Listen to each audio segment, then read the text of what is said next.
Pessoal, eu estou aqui com o meu amigo Daniel, ele vai ser o especialista nosso do Veritas em política, né? E como eu vou falar sobre esse assunto, mais uma vez, dessa vez eu resolvi vir bem acompanhado e colocar uma pessoa que sabe bem sobre o assunto. Eu poderia dar os meus pitacos, eu acredito que seria até instrutivo sobre alguns temas, mas aí eu vou dividir a pauta com ele aqui e ele vai falar sobre alguns assuntos. Então, esse aqui é o Daniel. Não vou dar mais informações para ninguém procurar ele e matá-lo. O objetivo do vídeo, que a gente vai falar sobre esse vídeo, é o que vai estar no próprio título, é sobre cristãos de esquerda. Eu vou explicar o porquê de haver cristão de esquerda, né? Inclusive, o próprio Marcos Botelho fez um vídeo perguntando se era possível ser cristão e de direita, né? Quando a gente tem a questão exatamente contrária, se é possível ser cristão e de esquerda. Se você é um desses, essa hora você já deve estar bem revoltado, falando, nossa, mas é lógico, né? Que absurdo ele pensar que não. E só de eu contestar isso, você já deve estar duvidando do meu cristianismo. Se você é um desses caras, ouça até o final e julgue e avalie honestamente se não é o seu caso que eu vou descrever. E se você não foi enganado, como eu suponho que foi, eu já fui, né? Cristão de esquerda, marxista e tudo mais, né? No meu curso de teologia lá eu falava, não, vamos batizar Marx, igual o Tomás de Aquino batizou Aristóteles e tal. Então você vê, na época eu era tomista e marxista. Mas não tem nada a ver não, pode ser tomista e não marxista. Deixa eu falar mais ou menos o que deve ter acontecido com você. Provavelmente, eu estou pensando num cristão que vai para a universidade ou que é influenciado pelas vias que a universidade concebe como vias instrutivas. Você é um cristão, você se converteu de verdade, você vai para a universidade. Com o que você vai lidar na universidade? Você vai ter que tentar assegurar a sua fé e as coisas que você acredita, e ao mesmo tempo você se depara com a ciência, com a sabedoria. Eu estou pensando em ciência no sentido mais lato, de conhecimento cauteloso, trabalhado, investigado. E aí você lida com os professores, você vai encontrar uma gama enorme de professores, todos eles, na sua opinião, né, segundo a sua experiência, os detentores do conhecimento. E aí o que você tem que fazer? Você tem que tentar um tipo de diálogo entre a sua fé cristã e a sabedoria e o conhecimento que eles estão propondo. Para piorar, você vai para a universidade, provavelmente você vai entender que a maioria das igrejas não fornece uma boa base teológica para que os estudantes que vão às universidades lidem, dialoguem com a sabedoria, com os saberes aos quais ele vai ser exposto, de maneira com a consciência biblicamente orientada. Você tem pessoas com uma teologia parca, né, boba, muitas vezes noções cristãs muito assim, escola dominical de criança, né, sabem as historinhas, isso na melhor das hipóteses. Normalmente você tem pessoas completamente despreparadas teologicamente. E já são despreparadas teologicamente em vários âmbitos, né? Por exemplo, não conhecem o decálogo, não sabem explicar posições teológicas, desconhecem nomes famosos da história do pensamento cristão. Quando conhecem os nomes, mas nunca leram essas pessoas e tal, muito menos essa pessoa vai ter uma formação político-teológica. Então, reflexão teológica no que concerne a política está muito mais distante, porque as pessoas não sabem nem os elementares sistemas teológicos, né? Não sabem discutir questões assim muito basilares da formação acadêmica, teológica dentro das igrejas, que é o que deveria oferecer. Então, essa deve ser a sua situação. Aí eu faço alguns testes, né? Por exemplo, falo, olha, você conhece, por exemplo, as posições escatológicas principais? Você conhece a discussão? Não, nunca ouviu falar na sua igreja de amilenismo, pós-milenismo? Não. Então, provavelmente você está numa igreja assim. Eu estou falando isso porque às vezes você pensa, não, minha igreja era boa e tal. E de repente não era, né? E te surpreende o fato, talvez, agora que sua igreja nunca te deu uma formação teológica robusta. Você conhece, por exemplo, as disputas pneumatológicas? Ou você só conhece, você chama igrejas de tradicionais e pentecostais ou avivadas, né? Se você chama uma igreja de avivada e a outra de tradicional, você veio de um meio sem orientação acadêmica teológica, que deveria ser oferecida na igreja a longo prazo. E eu poderia multiplicar os exemplos aqui, né, para provar para você que muito provavelmente sua igreja é ruim em matéria de docência teológica. Ok, você chega na universidade, você tem que tentar lidar, e aqui existem casos e casos, graus e graus distintos de como você lida com essa questão da sabedoria exposta pelos seus professores. Alguns abraçam completamente, a ponto de serem cristãos somente de nome, a visão de mundo, como que enxerga as coisas, passa a ser moldada completamente por uma visão distinta do cristianismo, e aí orientada às vezes por Marx, às vezes por Gramsci ou por qualquer outro pensador, e aí são os piores casos, que é um abandono da fé cristã, mas em nome a pessoa continua indo na igreja e tudo mais, ela pensa diferente de todo mundo da igreja dela, e mais, ela acha que ela é mais evoluída, porque ela é universitária, ela é engajada, ela sabe das coisas e tal, e esses cristãos bocó assim e tal, o pessoal que não sabe nada e tal, é o resto, por isso que eles são de direita, alguma coisa assim, conservadores, retrógrados.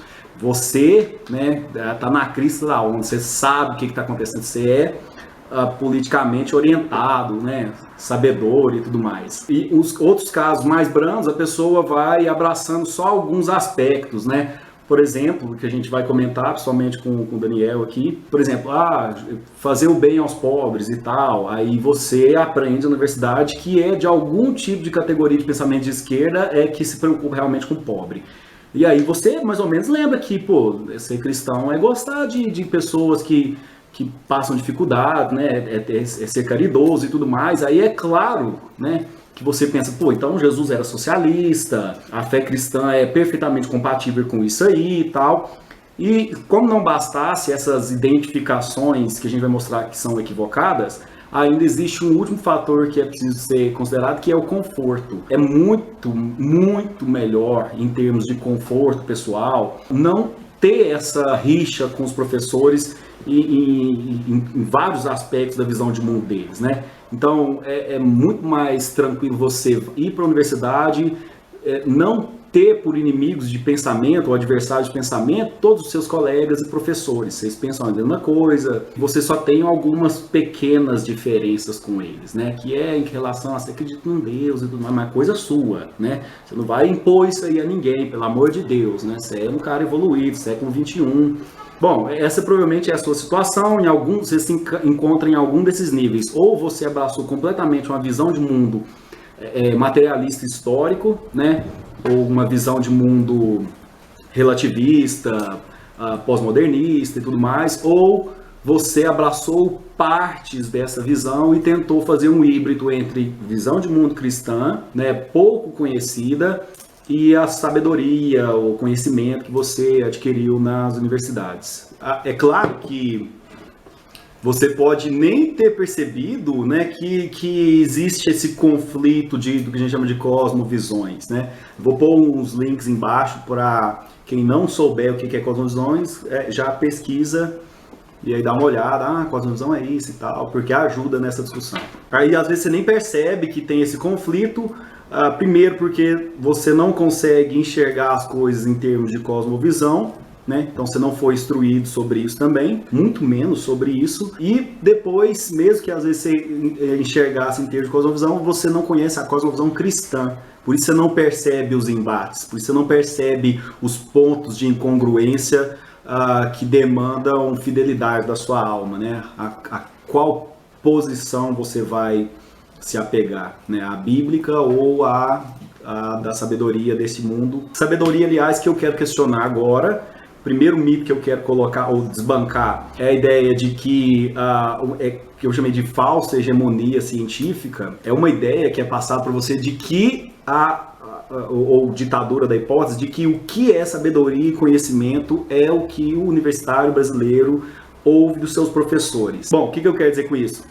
você vai ouvir da parte dos seus professores alguma variação do pensamento de esquerda, né? Seja trotskista, gramsciano, marxista clássico, leninista, e anarquista. O mais assim próximo ao capitalismo que você vai ouvir assim que é o keynesianismo, ok? Que não é de direita, para surpresa de alguns talvez que estejam vendo o vídeo. Então, o mais assim, uau, que capitalista, malvadão e tal, keynesiano. Essas são as opções realmente científicas, né? As outras opções, por exemplo, são não científicas, né? Um dia você até falou com um professor, você falou que é senso comum, né? Uhum. Senso comum, coisa de pessoa boba. Até zombam, por exemplo, de outras perspectivas que a gente vai apresentar como místicas e tudo mais e tal, ou bobas, ou não elaboradas, sem vigor acadêmico, né? Sem relevância acadêmica, sem integridade intelectual e tudo mais. Só que isso é uma tremenda mentira, né? Então eu quero mostrar primeiro que o pensamento na universidade é de esquerda, em alguma vertente, e depois mostrar para você por que é falso essa suposição de que o pensamento, por exemplo, a antítese, o pensamento à direita, em qualquer uma dessas vertentes que a gente vai elaborar depois, que ele é realmente científico e íntegro intelectualmente, e na nossa opinião até melhor. Primeira coisa que eu quero pontuar é a seguinte: sim, existe um monopólio do pensamento de esquerda na universidade. Não tem como contestar isso. E aí ficou até um desafio de um pensador que a gente falou, mas a gente vai mencionar agora, provavelmente para você não ouvir, falar, já sei, ele é daqueles malvadões e tal, e parar de ouvir.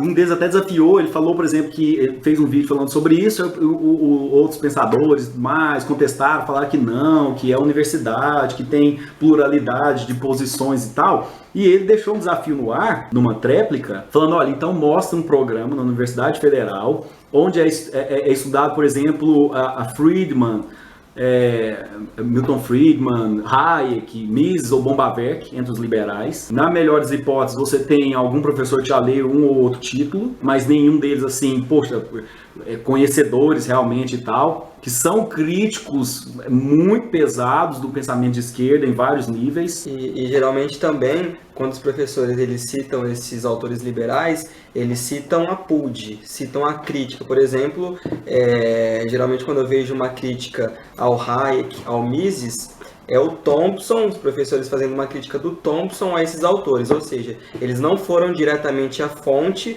para fazer uma análise primária do que está sendo dito ali. Eles pegam a interpretação de um autor que propaga uma cosmovisão diferente de um liberal e toma aquela visão como padrão hegemônico e tudo mais. Como se fosse o próprio autor, né? Como se fosse o próprio cara.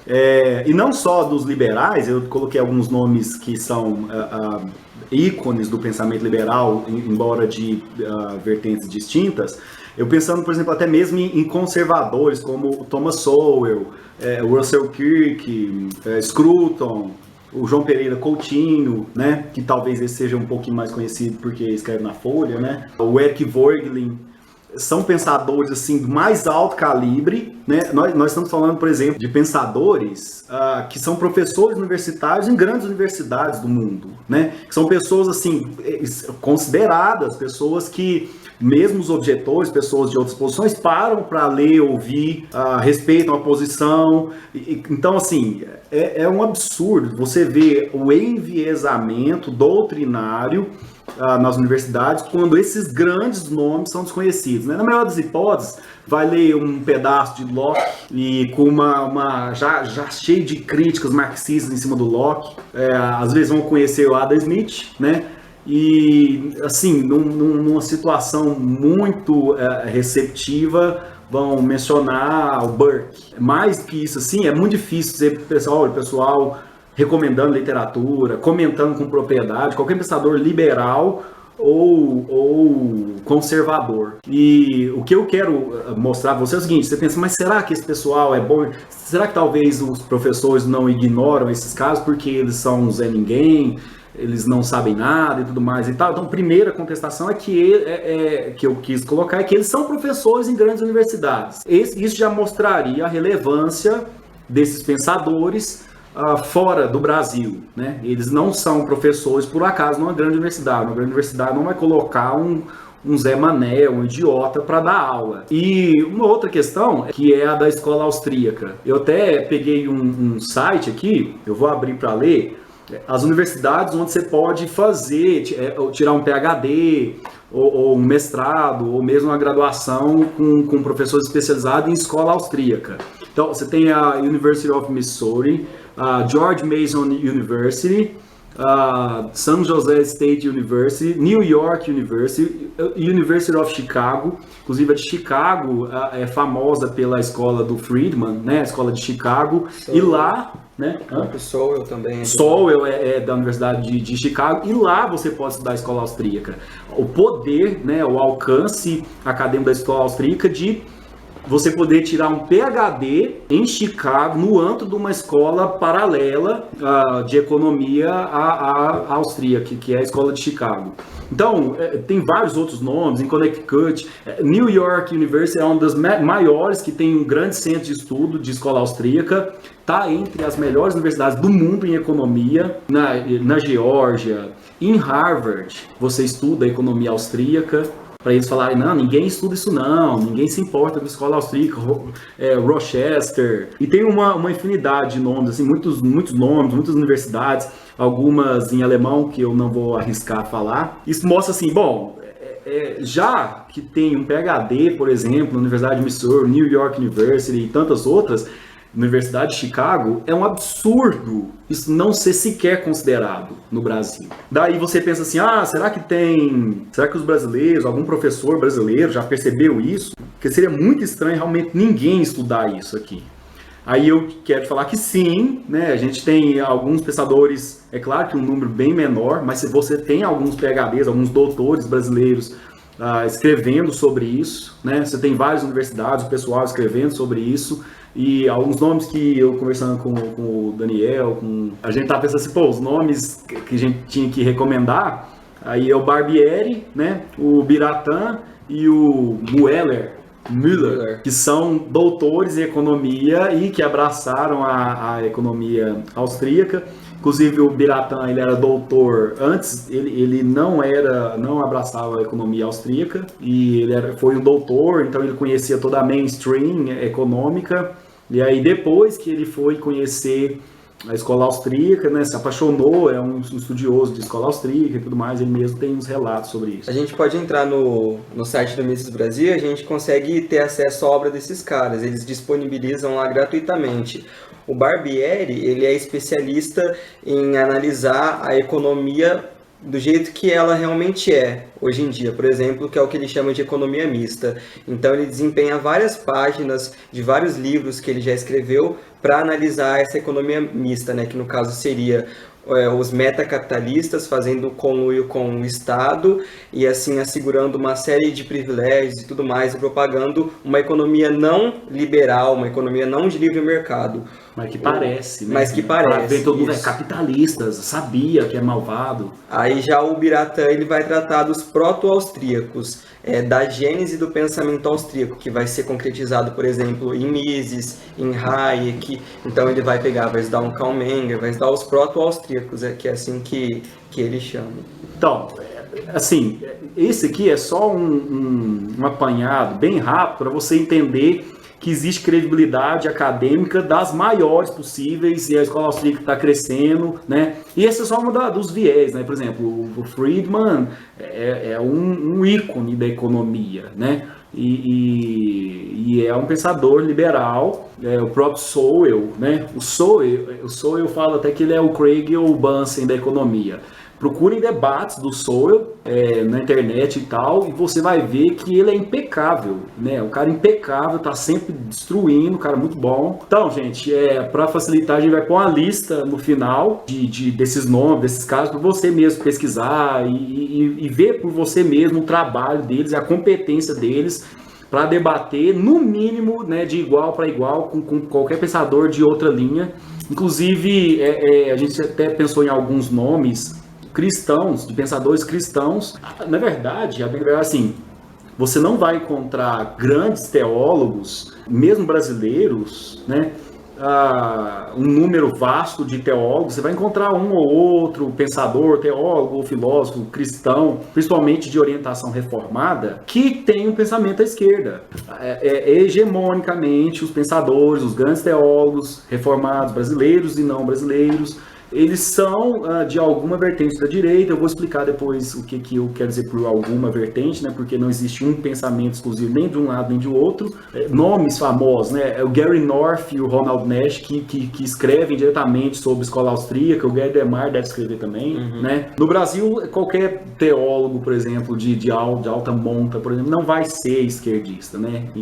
E você tem alguns nomes com pouquíssima relevância acadêmica, a não ser escrevendo sobre missão integral. Fora disso, eles não sabem nada, absolutamente não tem relevância para nada, mas de repente eles se arrogam na competência de escrever uma nova teologia, uma nova eclesiologia e tudo mais. Então, assim, para começo de conversa, tanto academicamente quanto eclesiasticamente, no arraial cristão, o pensamento não é de direita, porque o pessoal não sabe nada, o pessoal é bobo, mas pelo contrário, são justamente os nossos grandes intelectuais, né, que você mesmo vai admitir que eles mandam bem em várias outras áreas, não só em teologia.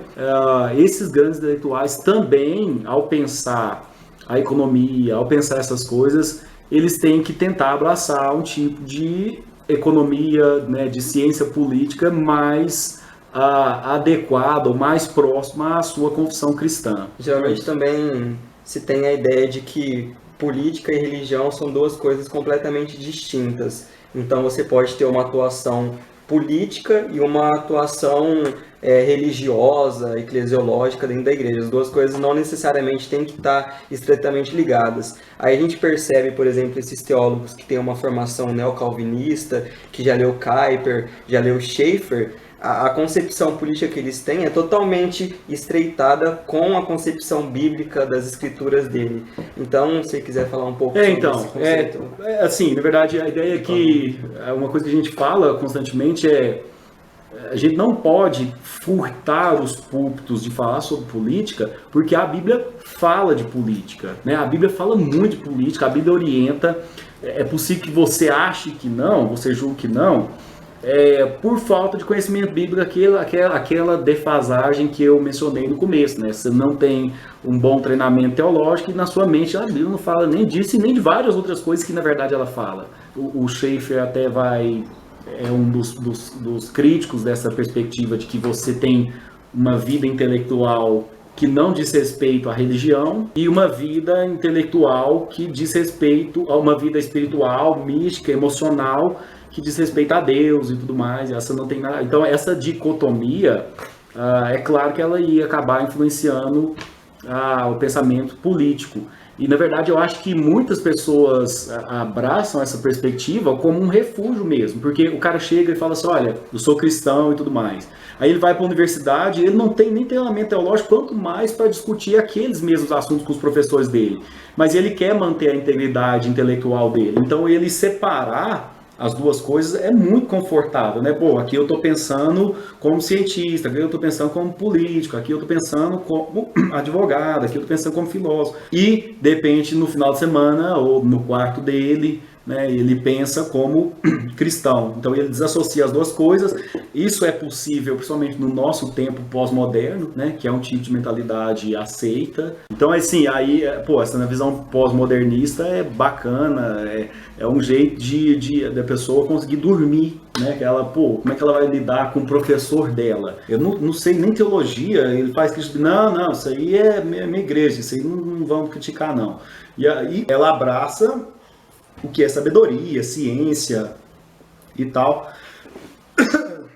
O que é, de certa forma, extremamente incoerente. Porque se ela não está pressupondo Deus na política, ela está pressupondo outra coisa. E muito possivelmente isso daí gera uma idolatria e tudo mais. Isso. Esse ponto a gente vai até mencionar mais adiante, que são as consequências de abandonar Deus na hora de pensar em política e, em grande medida, as consequências do pensamento de esquerda. Mas a gente vai abraçar isso logo adiante. Então, os híbridos que formam, né, dessa tentativa de mesclar as duas coisas, ou é distinguir os dois completamente, ou a pessoa tenta um tipo de feminismo cristão, de anarquismo cristão, homossexualidade cristã, e normalmente destacando algum ponto que parece ser verdadeiro assim, na teologia bíblica, só que é na verdade o destacar de algum aspecto e ignorar todo o resto, né? Por exemplo, amor. Amor é legal, a Bíblia manda amar e tal, então beleza, pode amar o que for. Aí na égide do amor, por exemplo, ele abraça o casamento homossexual, por exemplo, né?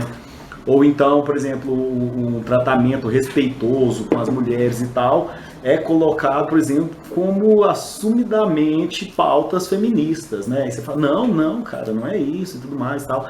Ou às vezes, o que é pior, é quando a pessoa começa a descartar alguns aspectos, algumas partes da Bíblia, e aí começa a abraçar toda uma perspectiva liberal para lidar com a Bíblia, para ela conseguir, ao mesmo tempo, algum tipo de respeito à Bíblia e algum tipo de adesão a uma determinada filosofia, né? Então, um exemplo que eu vi, assim, que eu achei um dos mais patéticos é umas tentativas de interpretação feminista da escritura, as autoras tirando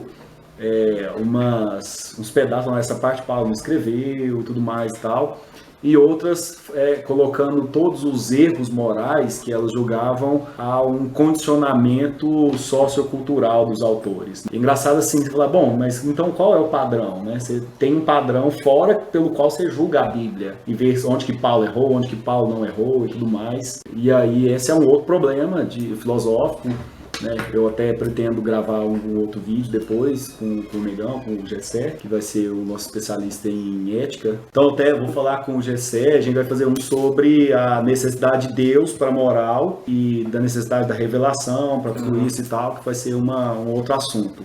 Que, aliás, é a partir dessa concepção, por exemplo, que eu abracei o conservadorismo, né, inicialmente e tal, e não fiquei com o liberalismo, a perspectiva de uma moral objetiva e tudo mais e tal, tem grandes influências para o meu pensamento político, e é uma discussão filosófica, apertada, acirrada e tal, e se o cristão não tiver condições de pensar sobre isso, de responder a um relativista, a um niilista e tal, ele não tem como realmente argumentar em torno de valores objetivos, né, sobre os quais você faz política. Bom, o objetivo nem é tanto assim, uma resolução filosófica e científico-política tão abrangente, mas o que eu tenho que fazer é o seguinte: passar dessa primeira parte, desarmar você psicologicamente, psicológico-academicamente, se é que existe isso, bom, é interessante mencionar, essa foi a minha história, eu virei de esquerda por causa disso, eu estou mais ou menos nesse aspecto, ou nesse aspecto e tudo mais. É bom a gente entender um outro aspecto agora, por que a gente acredita que é mais compatível com a fé cristã algum tipo de pensamento à direita. Então, para isso, aqui que eu vou ter mais ajuda do Daniel, ele vai tomar a fala daqui a pouco.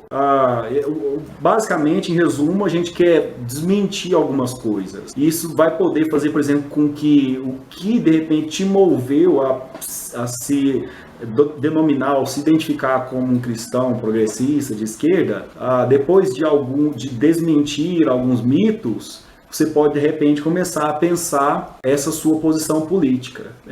Então, a primeira coisa é, se você já estudar escritura e teologia com dedicação, eu acredito que muitas pautas vão cair, né? Muitas pautas de esquerda vão parecer, evidentemente, falsas diante dos seus olhos.